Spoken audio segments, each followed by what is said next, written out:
Hi everybody, it's me again, Dmitry Miller from Jinko ESS, technical manager from Australia. So let's have a look at another business case that we've modeled for Western Australia. Again, we're using orchestra in this case because it does have actual tariffs and very applicable information to our current state of the network. So this site is a bit different. It's smaller. We've got a winery in WA, right? Existing PV. Customer has got around 30 kilowatt of panels installed. So there is no FCAS revenue in WA. So we will be looking at peak shaving, demand shaving, and reducing energy costs. So this is a more traditional case when we will look to make the site independent, reduce the input from the grid. So for this scenario, we are proposing to add 1 sun giga and additional 70 kilowatt of PV. Right, one more time. So we're proposing to add 100 kilowatt of so we're proposing, in this case scenario, we're proposing to add 1 sun giga and additional 70 kilowatt of panels. One more time, so what we will do here is that we'll show to the customer that how this additional investment can be returned back, including PV and the battery. So that is our energy flow for the annual production and consumption. So we can see that the site had around 220 megawatt hours of consumption per year. Solar produced 156, battery 52 megawatt hours, and grid 85 megawatt hours, 73 went to the site. So very different to last case, we see that the battery is not contributing anything back to the grid. So all of the energy that battery has will be directed to the site to reduce the consumption from the network. So let's have a look at the load profile over here.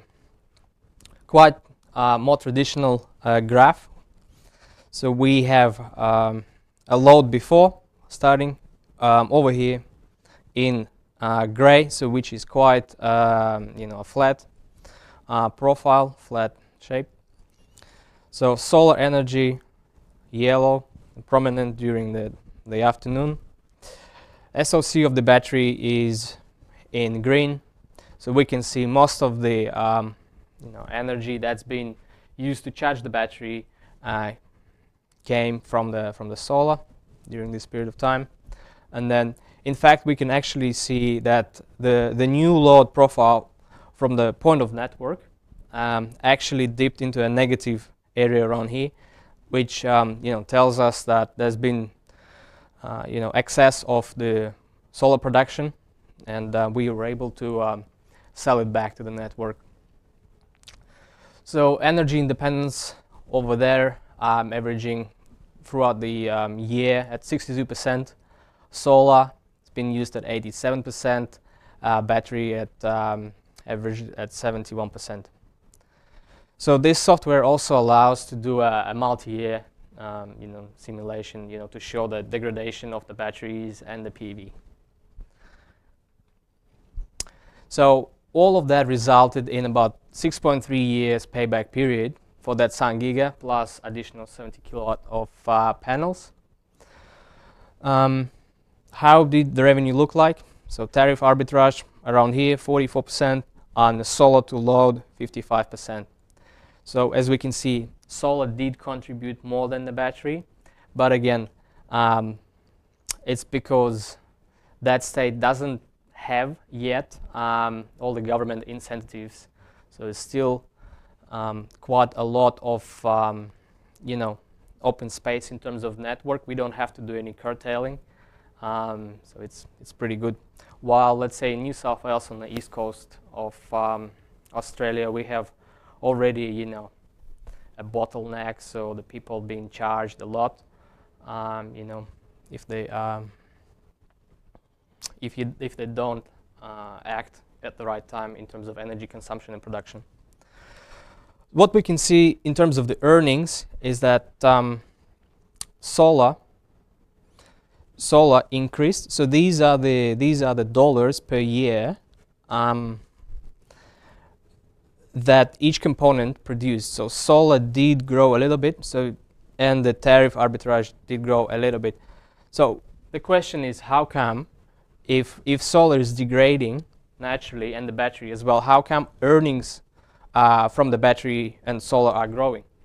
The answer is that the rate of degradation of the battery, if it's comparable directly to the inflation, which we averaged over here, resulted in that the increase in costs for the energy is actually higher than the degradation rate of the batteries or solar.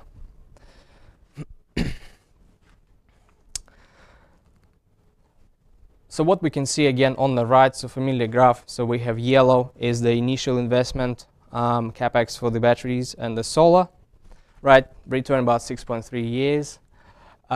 It might be also an interesting thing to point out is the emissions here on the right.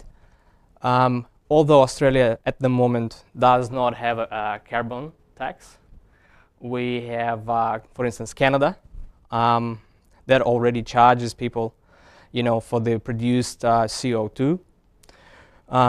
Might be useful around the other countries like EU, might be not. Well, thank you. That concludes another episode of Jinko Academy. See you next time.